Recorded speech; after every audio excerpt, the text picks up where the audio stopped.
Assalamu alaikum. Бүгін сіздер менен заказга жасаған пирогумдун рецепти менен бөлүшөм. Керектүү заттар мына ушулар: un, разрыхлитель, сливочное масло, сахарная пудра, 2 штук жумуртканын сарысы, сметана. Сахарная пудранын ордуна майда сахарды иштетсеңиздер жарай берет.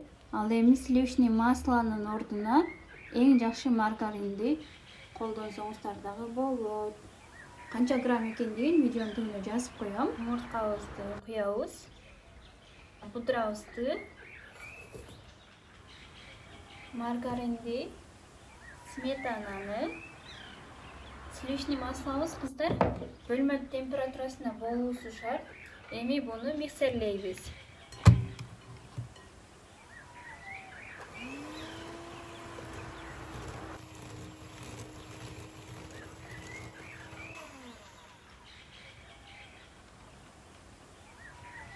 Un менен разрыхлительди аз-аздан кошуп дагы миксерлейбиз.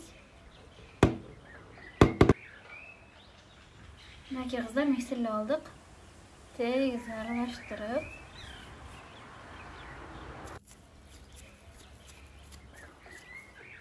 мынакей кыздар камырыбыз даяр. Экиге бөлөбүз. Эми урпактап туруп, мындай идиштерге салабыз. Кыздар камырыбыз өтө жумшак, ошого жайбай эле чайсаңыздар болот.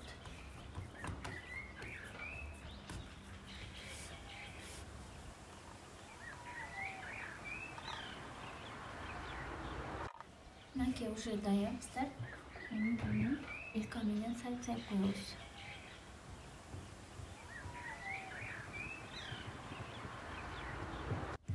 Салабыз. Мынакей кыздар даяр болду. Акырын чыгарбасаңыздар, мына мынтип сынып калат. Мынчекеси бир аз сынып калды. Экөөнү бышырдык. Бирөөсү ушундай, экинчиси мындай тегиз чыкты. Азыр эми буга бирөөсүн эле көргөзөйүн. Экөөнүн тең кыла берсеңиздер болот. Ириска 2ге бөлүп, буга жарымын, экинчисине жарымын. Граммын видеонун түбүнө калтырамын.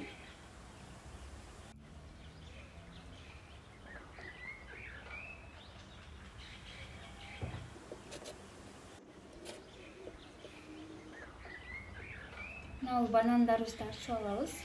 Азыр ирисканын үстүнө банан салабыз.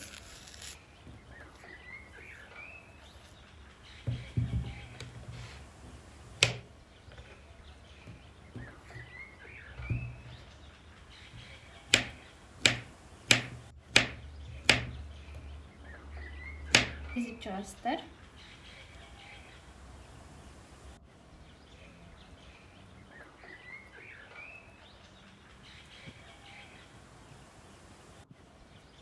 Бир жарым банандын баарын салдык. Эми үстүнө дагы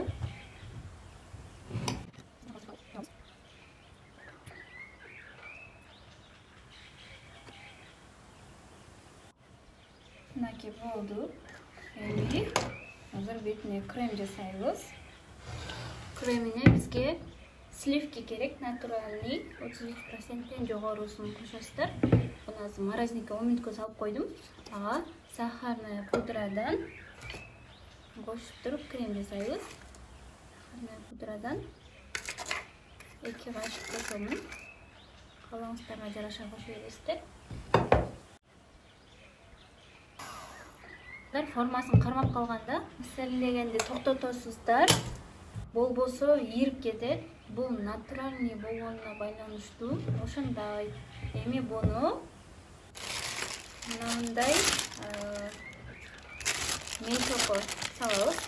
Бул 5 жылдыктуу. Каалаган нарсаңыздар колдонсоңуздар болот.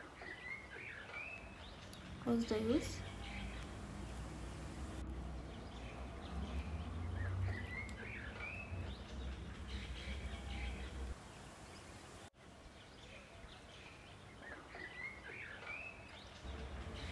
Клубника менен коздойн деп атам кыздар. Азыр майда кылып тураймын.